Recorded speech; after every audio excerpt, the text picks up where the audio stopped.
como decíamos recién, estamos muy felices, muy orgullosos de poder hacer esta actividad, esta Feria del Libro, después de más de un año largo de no haber podido hacer demasiadas actividades, más que las que la pandemia nos permitía. Y estrenar, porque realmente hemos inaugurado el Centro de la Juventud con esta actividad. Hubo otras actividades, por ejemplo una campaña de donación de sangre muy digna, muy loable, y también arrancaron algo de las escuelas municipales, así que algunas actividades se van desarrollando, pero la verdad que de alguna manera esto es una suerte de broche dorado para poder poner en marcha con todo este hermoso lugar que es el Centro de la Juventud. Así que a disfrutar de nuestra invitada y agradecerle por supuesto que se haya acercado. Muy amable, muchas gracias. Ahora sí me saco, me pongo.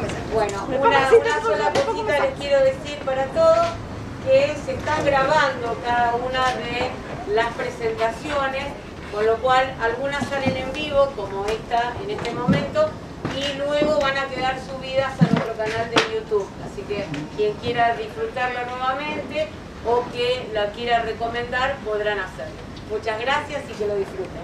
Gracias. Muchas gracias. Bueno, muchas gracias. ¿Se escucha bien? ¿Sí?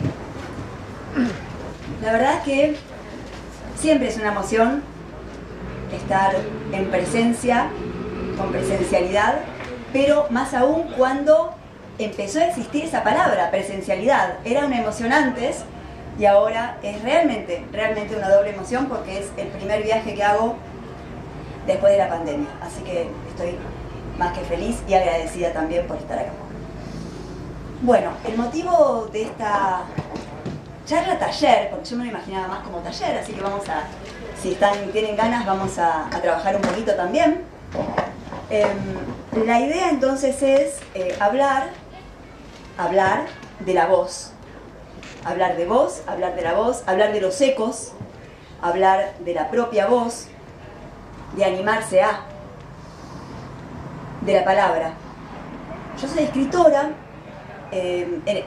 originalmente soy diseñadora gráfica, me recibí como diseñadora gráfica en la Universidad de Buenos Aires, trabajé como diseñadora mucho tiempo, después trabajé como ilustradora, también soy ilustradora, pero como pienso vivir hasta los 148 años, pero no estoy segura por las dudas de que no llegue a tanto, decidí enfocarme más en principio en la escritura. Así que soy esencialmente escritora, pero me gusta narrar mis cuentos porque pasó que los escritores empezamos a ir a las escuelas y a mí me di cuenta que me encantaba contar mis historias a los chicos y las chicas.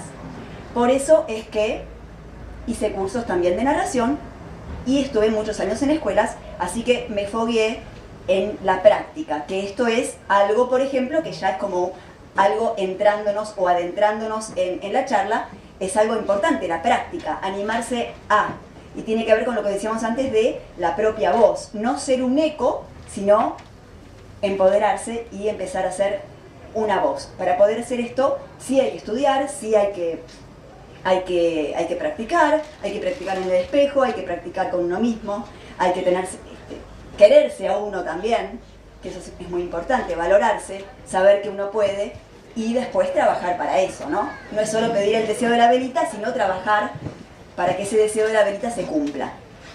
Bueno, muy bien, entonces les decía que yo soy escritora y también narradora, se puede decir que con la práctica me hice un poquito narradora. Bien, entonces, estamos hablando de la narración. La narración es la primera herramienta que tiene el hombre, la más importante, la que nos caracteriza como seres humanos, para tomar conciencia de nuestro ser, para ser seres conscientes. Somos narración, somos nuestro relato, somos lo que decimos que somos el relato que nos armamos. Y ese relato que nos armamos se va nutriendo de otros relatos, también colectivos, porque somos seres sociales también. Entonces, lo que nos dice el otro, del boca en boca, lo que vemos, cómo lo interpretamos, cómo lo interpreta el otro, lo que leemos, todo forma parte de nuestro bagaje intelectual y sensitivo también, y emocional. Porque también de eso se trata, de las emociones, no solo de lo racional, a la hora de narrar. Es mucho emoción también. Entonces, bueno, estas narraciones, ¿con qué están hechas? Están hechas con palabras.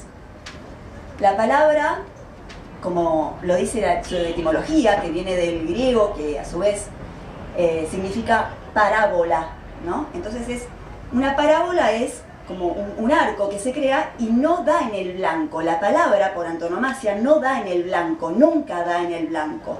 La palabra nunca dice lo que realmente quiere decir. Muchas veces porque uno, ni siquiera uno a veces sabe lo que quiere decir. Otras veces porque somos ecos que repetimos sin realmente ser conscientes de lo que decimos. Y otras veces cuando tratamos de subsanar esos escollos, a su vez el otro tampoco, o el otro, la otra, no entiende lo que uno dice porque nunca da en el blanco, porque entiende lo que quiere entender. Ahora bien, como decíamos que somos seres sociales, también hay algo en común. Por ejemplo, y vamos a empezar a jugar. Decía Gianni Rodari que una palabra es una piedra tirada en el estanque. Muchos de ustedes seguramente habrán leído. Entonces yo digo negro. ¿Vos decís? Muy bien. Bueno, cada uno entiende lo que quiere entender, pero en el 99% de los casos, yo digo negro y dice blanco, ¿eh? Digo, por ejemplo, león, y decís... Tigre. Muy bien. Ahí va. Muy bien. Ahora va a probarse. Entonces, león, tigre.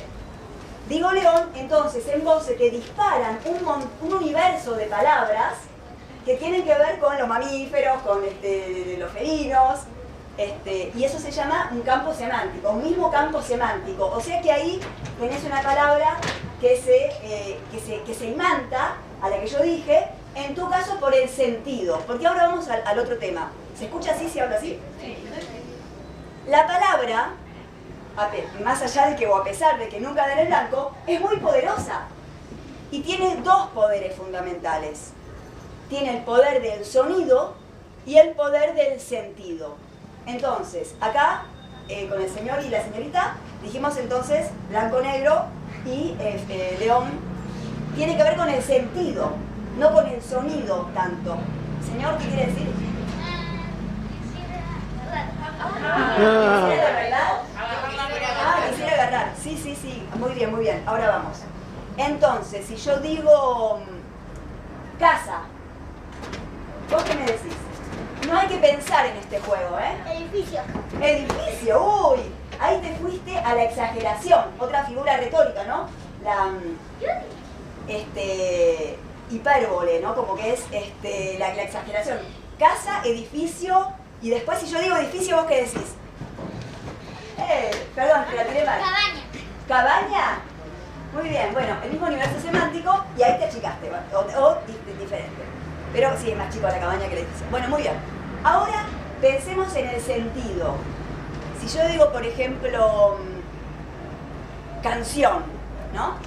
A ver, que la ver, canción. ¿Vos qué me decís? En cuanto al sonido, lo que es justo canción, ¿qué te suena? ¿A qué te suena canción? Al sentimiento. Pero, ¿a qué te suena? Alegría. Ok, dale, perfecto. Bueno, sí, está muy bien.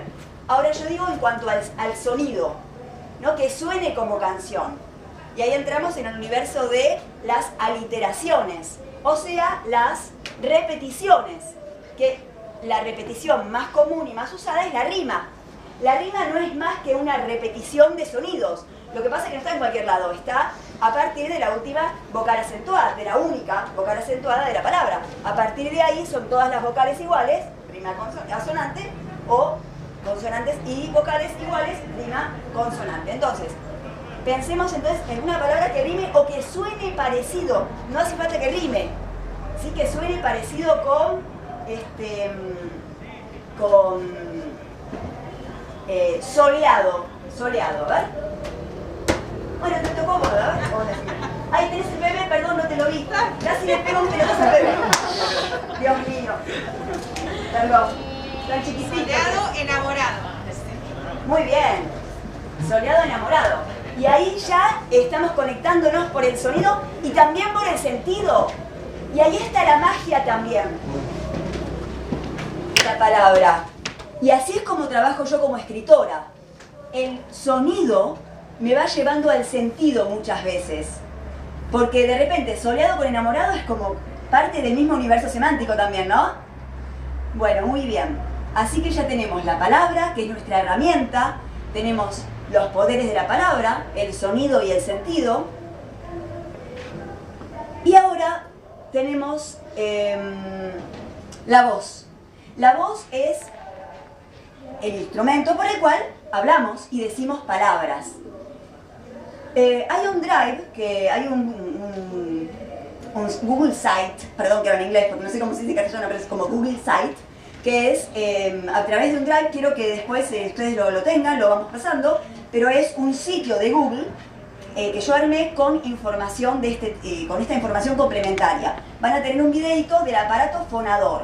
Yo no soy foniatra, no soy experta en esto, pero sí sé que hay 3 grupos de órganos que participan en el aparato fonador o en que salga la voz, en realidad, ¿sí?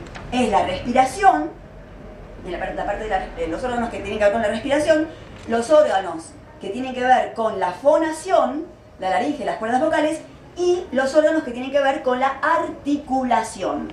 Entonces, las letras se dividen en consonantes y ¿qué más? Y vocales. Muy bien, las vocales sirven para abrir la boca, aunque boca vaya con B larga y vocales vaya con B corta, ¿no? Eso está claro, ¿no? ¿Sí? ¿Clarísimo? Muy bien. Bueno, entonces, con las vocales abrimos la boca y no hay tantos obstáculos entre el aire que sale del sistema respiratorio y la voz, la palabra. No hay, porque abro la boca y no hay ni lengua ni dientes, ¿sí?, que nos obstaculicen. Entonces, tenemos las vocales que sirven para que nos ayuda, que son más fáciles, es más fácil proyectar la voz con las vocales, y tenemos las consonantes, que a su vez tienen diferentes grados de dificultad. Eso también está en un PDF que se los adjunto. Muy bien. Entonces, ¿vamos bien hasta acá? Bien. Entonces, tenemos la palabra, tenemos la voz y tenemos diferentes particularidades de la voz. Tenemos el tono, que puede ser más grave o más agudo, ¿sí? Tenemos la intensidad, que es el volumen. Puedo hablar mucho más fuerte o más suave, más bajo, a otro volumen, ¿no? Bajo el volumen. Y también tenemos el timbre. El timbre tiene que ver también con cómo son nuestras cuerdas vocales. Hay, como decía la intendenta, la señora intendenta, que le decían que tenía voz de alondra, porque ya de por sí sus cuerdas vocales evidentemente están más juntas y son más finitas. Entonces, bueno, tenemos esas características de la voz. Y también tenemos el ritmo. Podemos hablar la velocidad, podemos hablar mucho más rápido, o el ritmo, que tiene que ver con la acentuación, ¿sí? Hay idiomas que tienen diferentes ritmos, diferentes musicalidades. Cada idioma tiene su diferente musicalidad y también podemos hablar diferente. Entonces, podemos, forzar esto. Entonces, vamos a hacer... ¿Tienen ganas de participar? ¿Sí? ¿Un poquito? Bueno, muy bien. Entonces, la idea es que, ya que estamos en un colectivo, que entre todos y todas armemos un ritmo. Entonces, que digamos, con voz clara, proyectando la voz, abriendo la boca, aprovechando las vocales para abrir la boca, vamos a decir simplemente un número. ¿Saben contar del 1 al 10? Sí. ¿Sí? ¿El bebé también? Vienen rápido los chicos, pero no tanto, ¿no? Bueno, muy bien. Del 1 al 10. Cuando terminamos el 10, empezamos con el 1 de nuevo. Así no tenemos que pensar en qué decir por ahora. Entonces, vamos a primero, así por filita, como si fuera en el colegio, 1, 2, 3, 4. Entonces no es tan fácil, es 1. A ver, la U tiene que sonar tan clara y tan nítida y tan... tiene que llegar al otro tan claramente como la O. La U como la O. 1. Y la N también se tiene que entender, ¿sí?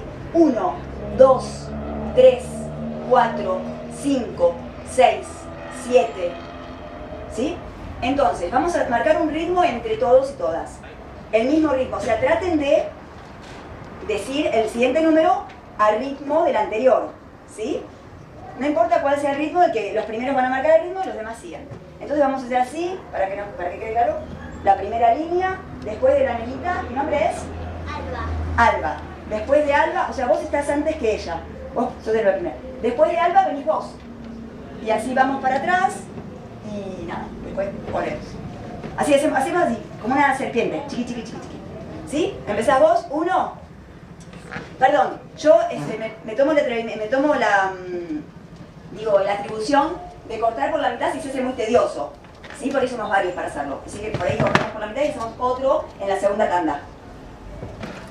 1, 2, 3, 4, 5, 6, 7, 8, 9.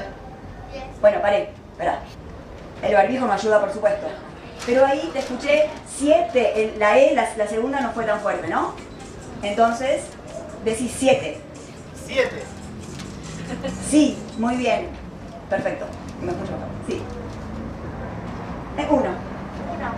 2, 3, 4, 5, 6, 9. 10. Sí, ahí vemos entonces. Vos lo dijiste mucho más bajito, con un volumen más bajo, se ve que esto te sale así. Y el señor lo dijo mucho más rápido, no sé si lo notaron. Ahí ya tenemos variables, tenemos volumen y tenemos velocidad, ¿sí? Tratemos de mantener todos como si lo dijera una máquina, ¿sí? Adaptarnos a los demás, ¿sí? 1. 1, 2, 3, 4, 5, 6. 7. Me quedé en el 6. Ah, bueno, no importa qué. 7. 8, 9. 10. Muy bien. Bueno, genial. Bueno, ahí vamos.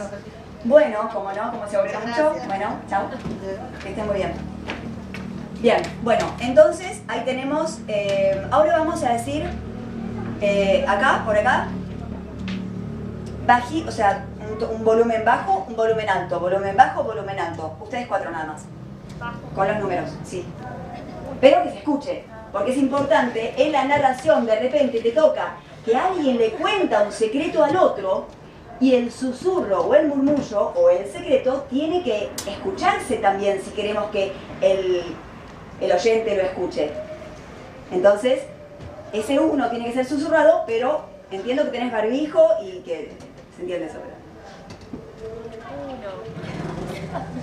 1, Es difícil, sí, sí. 2, 3, 4.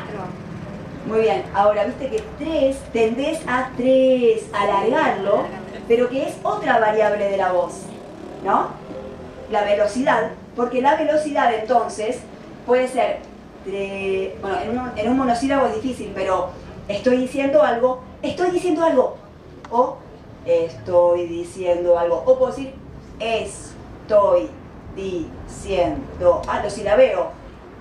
Quizás es la misma velocidad. Estoy diciendo algo que es el mismo tiempo que tardás, pero es diferente. El ritmo, la velocidad, el tiempo de duración es lo mismo, pero y la velocidad es la misma, en realidad, porque es el mismo, pero el ritmo es otro. Bueno, muy bien. Ahora vamos a hacer otro juego. Y para eso vamos a decir... Vamos a empezar a implementar estas variables de la voz de a poquito. Hasta ahora tuvimos una palabra, que es un número, tan simple como eso. Ahora vamos a hacer lo mismo con una mini frasecita que vamos a inventar.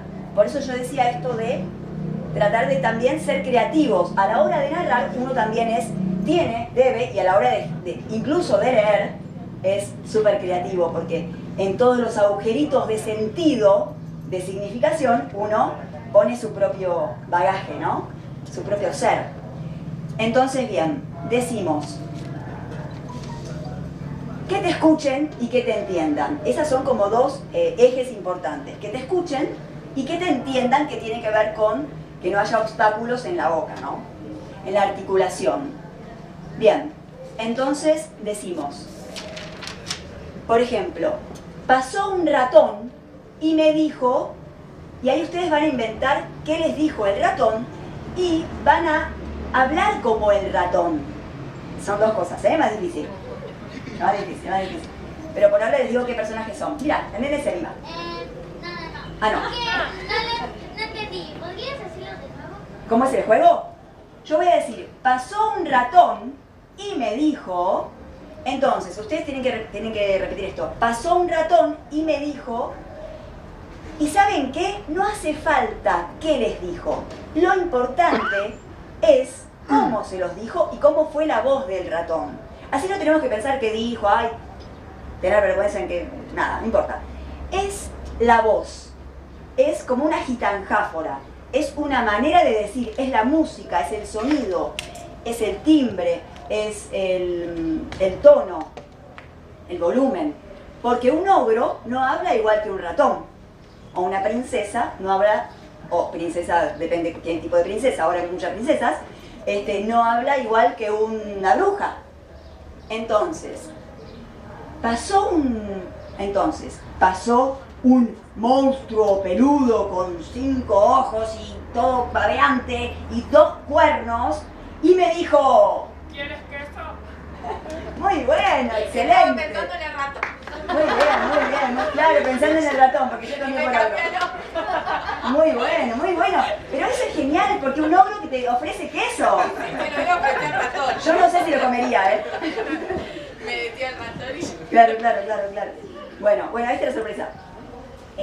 Entonces, pasó una hormiguita y me dijo... Sí. Hola, ¿cómo estás? Sí, y no importa qué. Hola, ¿cómo estás? Muy bien. Hola, ¿cómo estás? Muy bien, ahí va. Bueno, muy bien. Entonces ahí también tenemos la diferencia de personajes. Entonces pasó un tren y me dijo... Sí, ¿qué me dijo el tren? También, ahí está, ¿qué dijo? ¿Chucuchú? Muy bien, chucuchú. Muy bien, pero así le dijo chucuchú, un trencito de chiquitito, de juguete, ¿no? Chucuchú. O sea, un tren de juguete es diferente a un señor tren y por ahí el vagón habla diferente que la locomotora, ¿no? Bueno, muy bien. Bueno, ahora vamos a hacer otro juego que es así.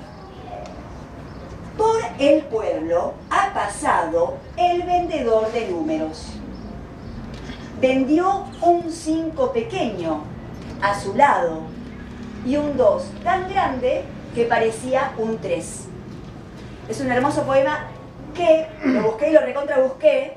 A ver de quién era. Creo que es de Edith Vera. No quiero decir que es una poeta cordobesa que falleció lamentablemente en 2003. Creo que es de ella, pero no estoy segura. Si alguien escucha este video, ve y que está por YouTube y qué sé yo, y sabe de quién es, lo pone en comentarios. Bueno, muy bien. Entonces, por el pueblo ha pasado el vendedor de números. Vendió un 5 tan pequeño a su lado y un 2 tan grande que parecía un 3. Entonces, acá podemos enfatizar ciertas cosas. Y no hay, digamos, hay mucha información y depende qué queremos enfatizar o qué nos preguntamos, enfatizamos de determinada cosa. Por ejemplo, ahí ese entiende. Ahí voy a explicar bien. Por el pueblo ha pasado el vendedor de números. Si yo te pregunto, por ejemplo, a vos, ¿por dónde ha pasado el vendedor de números? Vos entonces decime por el pueblo, vos la chica azul. Sí, por el pueblo ha pasado el vendedor de números. Pero vos querés enfatizar, yo te pregunto, ¿por dónde ha pasado? Es un diálogo. ¿Por dónde ha pasado el vendedor de números? Vos decime toda la frase, pero así hincapié en mi pregunta. ¿Se entendió lo que digo? Sí. ¿Por dónde ha pasado el vendedor de números? Claro, yo te pregunto, vos me decís, es como que no nos escuchamos, si vos me decís, por el pueblo, vos me decís, imagínate que me decís, pero no lo digas, por el pueblo ha pasado el vendedor de números. Yo no te escuché bien y te pregunto, ¿por dónde ha pasado el vendedor de números? Y vos me decís, pero decime toda la frase. Ha pasado el vendedor. Todo completo. El vendedor de números ha pasado por el pueblo. Bueno, lo diste vuelta. A ver, vamos a... no te preocupes. ¿Te sacaste un 4? Aprobada. Pero vamos a ir con otra persona que alguien cree haber entendido un poco lo que nadie se anima ahora. Bueno, no importa. Pongo un ejemplo yo. Por el pueblo ha pasado el vendedor. ¿Por dónde ha pasado el vendedor? Por el pueblo ha pasado el vendedor de números. O sea, uno enfatiza lo que querés responder según la pregunta que te hacen. ¿Sí? Entonces vos decís, por el pueblo ha pasado... ¿Por dónde? Pero claro, pero necesito completo. Si no te da gracia. Por el pueblo ha pasado el vendedor de números. ¿Sí? Bueno, muy bien. Entonces, vamos con vos. Sí. Es la misma pregunta. Es la misma frase. Por el pueblo ha pasado el vendedor de números. ¿Quién ha pasado por el pueblo? Por el pueblo ha pasado el vendedor de números. Exacto, excelente, ahí está. Fue sutil, pero enfatizaste el vendedor de números. ¿Sí? Bueno, muy bien. Entonces, vendió un 5 pequeño a su lado. Entonces, por el pueblo ha pasado el vendedor de números. ¿Y qué vendió el vendedor de números? Ah, no, pero es obvio que va a decir eso. Vendió un 5 pequeño a su lado y un 2 tan grande que parecía un 3. Vendió un 5 pequeño a su lado y ¿qué más? Y vos decime toda la frase. ¿Vendió un 5 pequeño a su lado? Sí. ¿Y un 2? Vendió un 5 pequeño a su lado y un 2 que parecía un 3. Ahí está. Y de por sí uno enfatiza al final de la frase, es en general se enfatiza al final. Eso para la escritura también es válido saberlo. Que a veces entonces se altera el orden natural de la oración, sujeto, verbo, predicado, para enfatizar lo que por ahí el sujeto. Entonces uno también puede cambiar. En este caso les pedía que no cambiaran, pero uno también puede cambiar el orden a la hora de narrar o de escribir. Entonces ahí se enfatiza, es como las góndolas de los supermercados. En los cuentos o en las historias, las puntas de góndola, o en los supermercados, las puntas de góndola, ahí están los productos que el supermercado más quiere vender, o que están en oferta, o que se quiere sacar de encima, o por ahí están más caros y le pone oferta, pero que quiere vender, que quiere que se vean más. En los cuentos también, el principio y el final son como las puntas de góndola, ¿no? Bien. Bueno.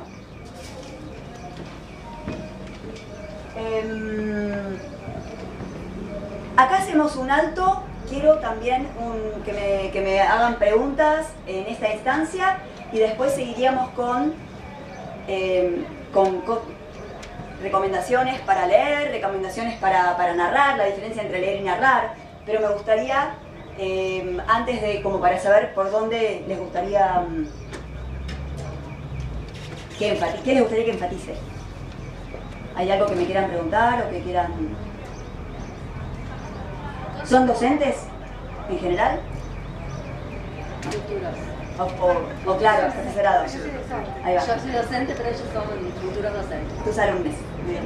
Soraya soy. Claro. Porque me miraba. Sí, no. Soraya, Miguel.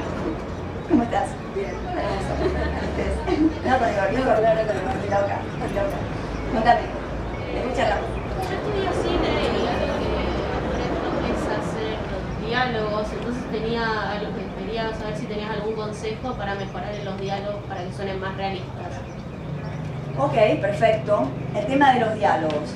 Rodolfo Martínez tiene un artículo muy interesante sobre los diálogos y él lo que dice, después se los paso si quieren, no hay problema, pero él más o menos lo que dice es que los diálogos para un buen diálogo, una de las cosas que tiene que pasar es que sea verosímil. Para que sea verosímil, primero tiene que estar de acuerdo con el personaje que habla. Tiene que tener que ver con su personalidad, con la forma. Entonces, como decíamos, el tren depende. Si es un tren poderoso, va a hablar poderosamente. Si es un tren poderoso que ese día está tímido, ahí ya tenemos un matiz más difícil, pero bueno, digo, hay que ir pensando, hay que meterse en el personaje para ver cómo habla. Eso punto 1. El otro tema es, a efectos de la narración, tiene que ver con no mandar monólogos, que no sea útil, o sea, todo es utilitario, pero que no sea utilitario para contar algo que queremos que el lector sepa. Entonces, o que el televidente o el que mira la serie de YouTube. Entonces, ¿qué tiene que pasar? No tiene que largar un monólogo larguísimo cuando los personajes ya saben. Entonces digo, ay, ¿sabés que estamos hoy en la Feria del Libro de Cañada de Gómez? Empieza hoy, bla, bla, bla. Ya sabemos, estamos todos acá. ¿Para qué te lo voy a nombrar ahí? ¿Para qué te voy a contar eso? Y por ahí te largo todo un discurso que en realidad el objetivo es que el lector lo sepa. Entonces esto le quita verosimilitud, se nota en la hilacha de la narración. Entonces, ese es otro tema a tener en cuenta, de cómo se soluciona eso. Bueno, vas mechando. Che, ¿dónde era que...?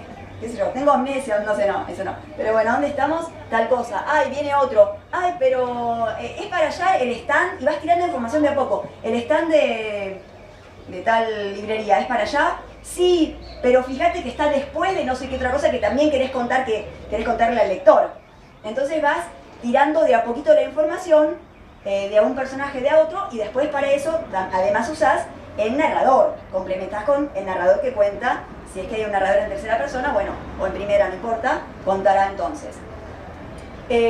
Cuando hay dos personajes, no es tanto problema quién habla, porque es un ping-pong.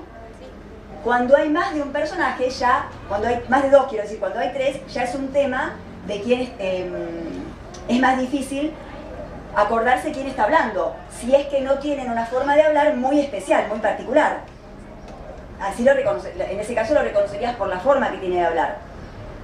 Pero si no, hay que tener muy claro, entonces, cómo se va jugando, se va pimponeando de a tres, o haciendo malabarismos con los tres personajes, y ese tercero, o ese, digamos, uno de cada tanto, digo, hay que ir metiendo las acotaciones del narrador. Porque ese es otro tema, las acotaciones. ¿Saben lo que son las acotaciones? Hola, dijo Juan. ¿Cómo estás? Dijo Alberto, le contestó Alberto. ¿Sí? Son las acotaciones, que pueden ser neutras, dijo, con los verbos dicendi, se dice, los verbos dicendi o dicendi, que son esos verbos típicos, exclamó, dijo, pensó, se pueden meter ahí como aclaraciones de narrador, o también se puede ir más allá y mostrar cómo, narrar cómo lo está diciendo, con qué intención. Lo ideal es mostrar la intención más que decirla, porque siempre lo ideal al escribir es mostrar más que contar. ¿Sí? Entonces, por eso es que estoy bien. O estoy bien, tartamudeó Juan. No, mostralo. Escribí, Le estás mostrando el tartamudeo. O puntos suspensivos. Entonces, naturalidad, que sería esto de no alargar un monólogo, verosimilitud, que tiene que ver con los personajes, y tener en cuenta las acotaciones del narrador, cómo las vas a ir introduciendo y que no se pierda uno, ¿sí? ¿Quién está hablando? Bien, contestada la pregunta. Muy bien, bueno, entonces, ¿algo más? ¿Quieren preguntarme? Leer y contar. Sí. Yo soy docente de nivel inicial. Qué importante es hacer estos ejercicios con el chico, porque bueno, tenés 10.000 cosas que podés aprovechar, ya sea la creatividad que cada uno pone en este juego de intercambio, enriquecer el vocabulario. Estoy hablando siempre del nivel inicial, que me parece que sería importante y es válido para todos los niveles de la vida, porque cuánto me costó recién a lo mejor organizar este juego tan por ahí simple, pero bueno, la timidez, o corren muchos factores, pueden impedir avanzar en un juego tan simple y por ahí con gente adulta. Y qué importante es nosotros desde el nivel inicial ya empezarlo a trabajar y a retrabajar diariamente con estos ejercicios. Totalmente, sí. A medida que vamos creciendo nos vamos reprimiendo cada vez más, y si no jugamos de niños nos va a costar más. No quiere decir que no, si no leímos de niños nos va a costar, pero no quiere decir que no se pueda. Pero es en la primera infancia donde el juego, la literatura, básicamente el juego y la literatura van de la mano. Entonces, el juego y la vida es un juego cuando uno es chico. Entonces es un área fértil, y no solo fértil, sino indispensable sembrar las semillas a esa edad para generar un capital simbólico que después los pueda acompañar durante toda la vida. Como decía Yolanda Reyes, los libros mordidos en los niños, ¿no? Que los niños muerdan los libros, que los niños y las niñas desde muy chiquititos estén en contacto con los libros para que creen un universo que después pueda darles herramientas para entender el mundo. Porque un cuento es un ente cerrado que atenta contra el caos del mundo, el mundo que, y más cuando uno es niño y niña y nace al mundo, no entiende nada, ya es caótico para nosotros, que ya estamos hace bastante tiempo acá en este mundo. Los chicos recién están explorando todo, entonces mostrarles el mundo a través de los cuentos, de las historias, que como decíamos empiezan y terminan, incluso repetirlas una y otra vez para que los chicos sientan esa contención y esa seguridad, es muy importante. Sí. Vos sabés que a mí me pasó, después lo entendí cuando tuve mis propios hijos. Qué bueno eso de la repetición de una narración. Nosotros pensamos que damos un cuento X y ya está. Y el chico, especialmente en la edad del nivel inicial, es repetitivo. Entonces yo me preguntaba en mis comienzos, decía, ay, ¿por qué otra vez el mismo cuento, otra vez el mismo cuento, otra vez? Cuando yo tuve mis hijos, estaba el boom de la película Toy Story. Y, mami, poneme la película Toy Story, ponémela. Basta, no te cansas. ¿Ya la viste? No, 10, 15 veces. Entonces, qué importante por ahí, si a nosotros nos cansa, para ellos es tan importante esa repetición. Totalmente, sí. Poder entender al niño, ponerse en su piel, en sus ojos, en su cabecita, eso también es experiencia, pero es apertura, saber, poder desensimismarnos, salir de nosotros mismos y escuchar al otro, entender al otro y darle también voz a ese otro. Esto ya es fundamental, es más importante, porque de hecho contarles un cuento es eso, es darles amor, ¿sí? Y darles amor a través de esta herramienta que les da vocabulario, les abre puertas, les abre mundos, y les muestra otros mundos posibles también, les dice que este mundo es así, pero que puede haber otros, y que no solo que puede soñar con otros, sino que es indispensable que sueñe con otros y que sepa que es capaz de cambiar ese mundo. Y los cuentos, acá entran también los cuentos tradicionales, la importancia de los cuentos tradicionales y de esa polarización de los buenos con los malos, también de estos símbolos, porque los cuentos tradicionales son básicamente símbolos que les damos a los chicos para que ellos puedan elaborar su propio yo, su propia subjetividad y puedan constituirse como personas, porque les habla directo al inconsciente, les habla directo a sus más íntimas sensaciones, a sus más íntimos miedos, el miedo a ser abandonado, como Hansel y Gretel, la rivalidad entre hermanos, el miedo al hambre, a los monstruos internos incluso, ¿no? A los padres, ver a los padres como seres monstruosos, en el sentido que son enormes y que también muchas veces dicen que no, ponen límites o los abandonan también, no están. Entonces, todos esos miedos que todos tuvimos y que seguimos teniendo, elaborarlos a través de un cuento tradicional, con esas herramientas que nos da el cuento tradicional fundamentalmente, es fundamental.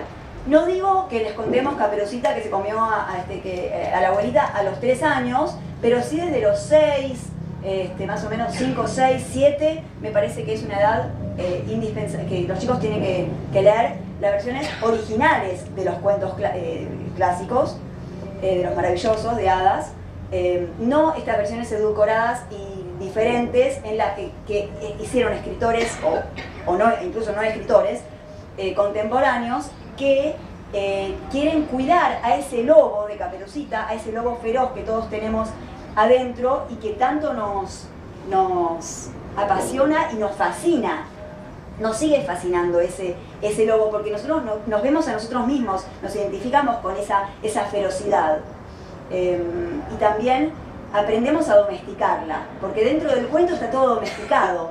Es como donde viven los monstruos de Maurice Sendak, que el monstruo, él pudo ser el rey de los monstruos dentro de ese universo acotado de su fantasía. Después puede volver entonces a la mamá, a la cena calentita y a su casa y a su realidad. Pero viajó de una manera segura a través de ogros, de monstruos,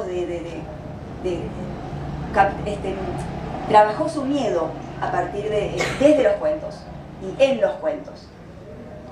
Así que sí, entonces eso, vamos a retomar desde vos. Entonces, en nivel inicial, los chicos muy chiquitos, yo tengo una sobrina de 1 año y medio, fascinada con los cuentos. Tiene 1 año y medio, apenas está diciendo agua, mamá, papá, y Dede, dice Dede también.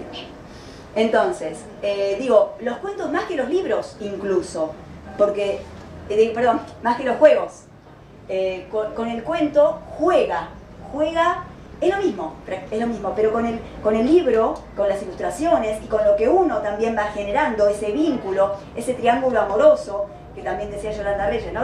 Del mediador, el libro y el niño, es un triángulo de amor, es eso. Y el libro como herramienta para dispararle entonces el lenguaje, el conocimiento del mundo, etc. Pero bueno, ¿cómo se hace esto? Se genera primero un clima, ya sea con un niño, una niña o con un grupo.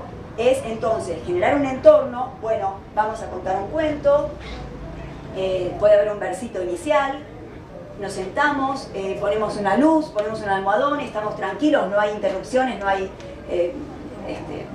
ruido dentro de lo que se pueda, y mostramos la tapa, quizás, no digo que hagan esto tal cual, pero digo, son opciones, ¿no? Podemos mostrar la tapa, qué se imaginan, qué habrá, un títere presentador, también puede haber. Entonces, ¿y qué habrá? Imagínense, ¿de qué será este libro? ¿De qué hablará? Sin abrirlo, ¿no? Y de repente, lo vamos abriendo, lo vamos narrando y también podemos mostrar las ilustraciones, si es un cuento, que lo estamos leyendo, o podemos no mostrar y también nuestra gesticulación, nuestro cuerpo es ese escenario de las palabras. Nuestro cuerpo mismo es el escenario. Muchas veces los gestos que hacemos reemplazan a las palabras. No hace falta que acá está la diferencia. Incluso cuando lo leemos, y lo leímos muchas veces, porque teníamos que haberlo leído muchas veces para leérselo bien a los chicos antes, nos tiene que gustar y tenemos que haberlo leído muchas veces. Entonces, incluso leyendo, ya que se lo estamos contando y nos está viendo, podemos reemplazar algunas palabras por gestos como si fueran ilustraciones. Muchas veces, entonces, las ilustraciones reemplazan algunas palabras. Esto pasa cuando un escritor y un ilustrador, un autor, los dos autores, el autor que escribe y el autor que dibuja, charlamos y decimos, si yo lo digo en la palabra, vos no lo dibujes o al revés, ¿no? Esto que decía también Barthes de anclaje y relevo, ¿no? Esta cosa de, que no sea anclaje, que no sea tal cual lo que uno dice, lo que ves, ¿no? Entonces, con los gestos lo mismo, los silencios, las pausas, las entonaciones, todo lo que vimos al principio, de repente alguien que habla todo, un ratoncito pero todo rapidito, o de repente alguien que se está durmiendo, entonces habla lento, ¿sí? Y baja el volumen porque al mismo se duerme quizás. Entonces generar un clima, leer, incluso si no se gesticula, hablar como si se gesticulara, imaginarse esos gestos también, y entonces la entonación se va a dar por los mismos gestos. Bien, no sé cuánto tiempo tenemos. Nos piden que rondees. ¿Ya estamos? Sí, ya estamos. Bueno, perfecto. Bueno, les voy a mostrar entonces lo último. Así cerramos.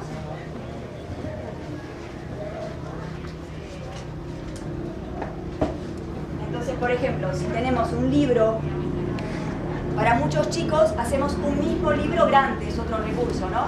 Entonces vamos contando, vamos abriendo y vamos contando con el libro y podemos leer el libro y contarlo directamente o podemos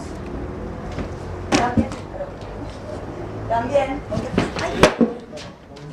Editen eso por favor. Perdón, No pasa nada. No.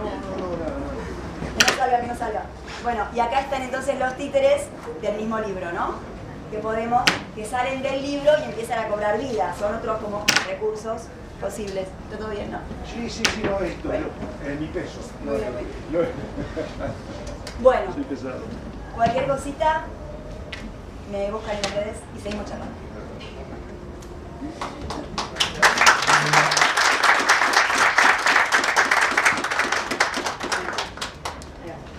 Bueno, María Laura, muchas gracias por venir.